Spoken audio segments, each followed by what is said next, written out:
começar a nossa primeira página, é um assunto bastante polêmico, que leva a gente a pensar. Eu fiquei pensando, gente, olha, o Brasil não é para principiantes mesmo. Que coisa difícil que é o nosso país, porque você, né, entra numa rede social, abre um jornal, vê um noticiário e está lá a foto do goleiro Bruno, né, aquele envolvido no assassinato, foi o mandante do assassinato de Elisa Samúdio, ao lado de 2 cachorrinhos, fazendo um comercial para um evento aí, um veículo, é uma pet, né? Uma pet, uma coisa assim.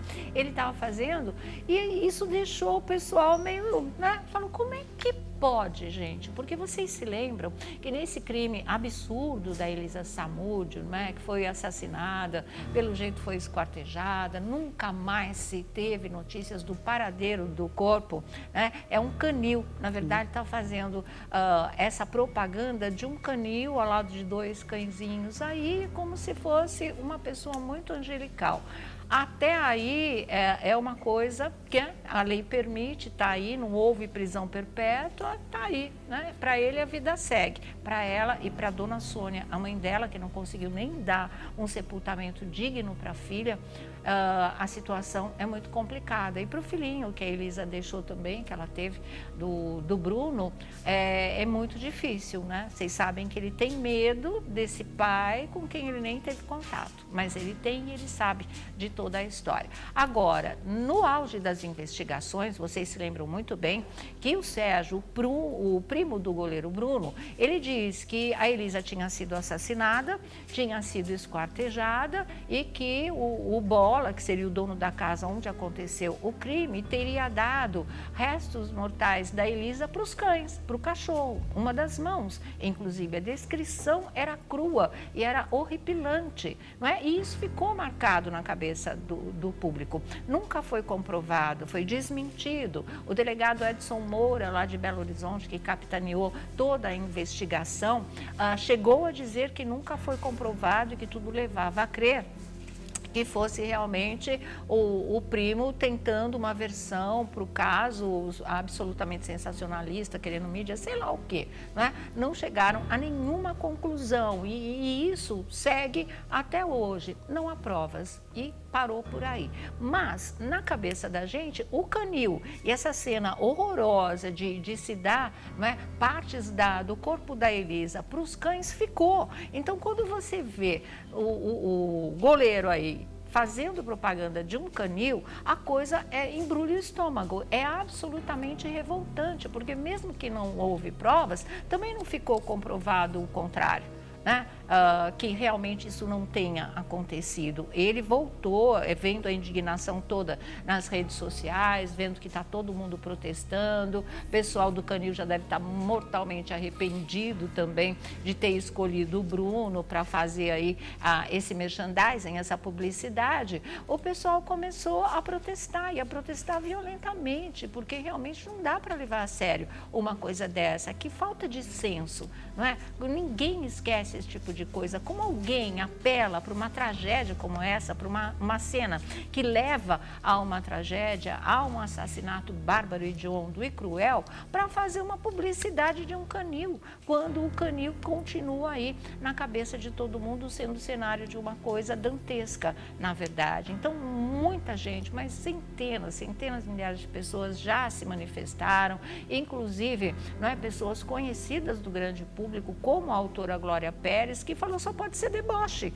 porque você pensa o quê? Não é uma pessoa séria, não é alguém que tenha respeito pela vida, alguém que tenha respeito pela justiça, alguém que lute aí contra a impunidade, que realmente pode pensar em fazer um absurdo como esses, porque é um absurdo, é uma coisa indigna, né? O Bruno está aí, está se manifestando também, dizendo que todo mundo sabe que isso era o primo dele, que era a nóia, que esse tipo de coisa nunca aconteceu. Olha aqui, o que aconteceu, a gente já sabe.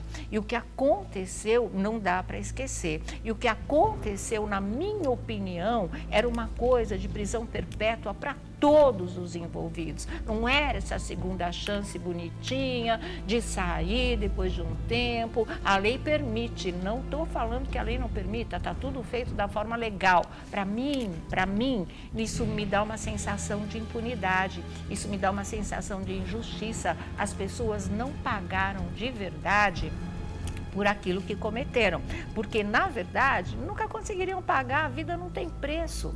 A vida não tem preço. E o requinte de crueldade usado nisso, nas descrições, nas investigações, nos noticiários, em tudo aquilo que a gente já sabe, não dá para você pegar e falar, ah, não, a vida continua, merece uma segunda chance. Eu não consigo engolir essa história até hoje. Vocês sabem que o último programa que a Elisa Samúdio esteve, não é? E aliás, o primeiro em que ela esteve pessoalmente, e o último também, foi exatamente aqui no nosso A Tarde é Sua. Eu tive com ela frente a frente, eu senti a menina, eu vi o medo estampado no rosto dela. Ela veio para cá porque ela se sentia segura e ela sabia que ela estava protegida, né? E ela iria fazer um pré-natal com o Dr. Ailton Ferreira, o nosso médico da família, que vocês conhecem tão bem. Ela estava no início da gestação, ela estava de 3 meses de gravidez. Ela não tinha passado por um pré-natal ainda, né? E ela foi para lá, foi examinada, foi orientada e de lá ela fugiu para Santos, né? Realmente, olha ela aí com a gente aqui no nosso programa. Faltava tão pouco para essa menina morrer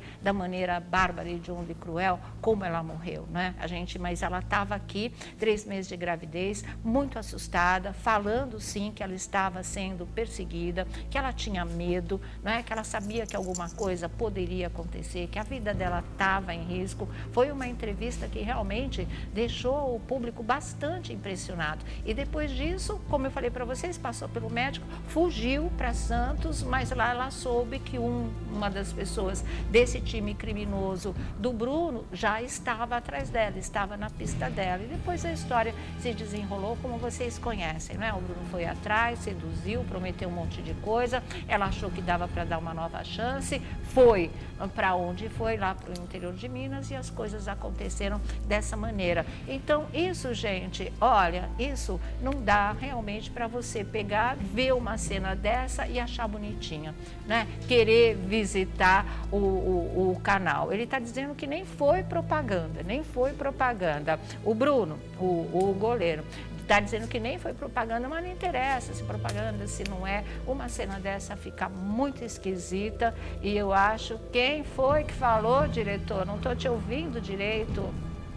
O Canil também está dizendo, tá? Eu não sei o nome do Canil, a gente nem falou aqui, mas o Canil está desmentindo, está dizendo também que não se trata de uma ação publicitária. Eu acho que não ameniza em nada, sabe? Eu acho que realmente esse tipo de coisa não podia estar acontecendo, porque remete a gente para um pesadelo e remete também para a falta de justiça, no meu entender, que ainda é feita no nosso país. E fim de papo, realmente. Bom, vocês querem comentar alguma coisa? Não, mas vamos mudar de assunto